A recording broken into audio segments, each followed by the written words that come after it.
আজকে আমাদের সকালবেলার ব্রেকফাস্টে দেখো কি বানাচ্ছি। এখানে হচ্ছে একদম গরম গরম ফুলকো ফুলকো আমার এই যে লুচিগুলো আছে কিন্তু বেশ ভালো ফুলছে, একদম ফুলকো ফুলকো লুচি। আর তার সাথে রয়েছে এখানটাতে ছোলার ডাল, মিষ্টি মিষ্টি করে ছোলার ডাল। এই যে ময়দার সাদা লুচি আর তার সাথে ছোলার ডাল, উফ মারাত্মক কম্বিনেশন, খুব সুন্দর লাগে খেতে।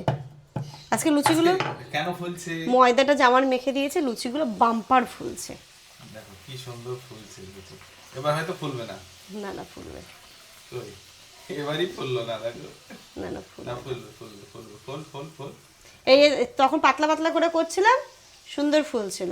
লুচি যত এইগুলো পাতলা দেখো, হবে তত পুরো একদম সুন্দর ফুলবে। সুন্দর ফুলেছে। মোটা করলে না এই খাস্তা খাস্তা হয়ে যায়। তো পাতলা করো। হ্যাঁ, আমি তখনই একটু, তুমি বলে আবার সাইজটা বড় হয়ে যাচ্ছে। পাতলা যত হবে না লুচি তত ফোলে।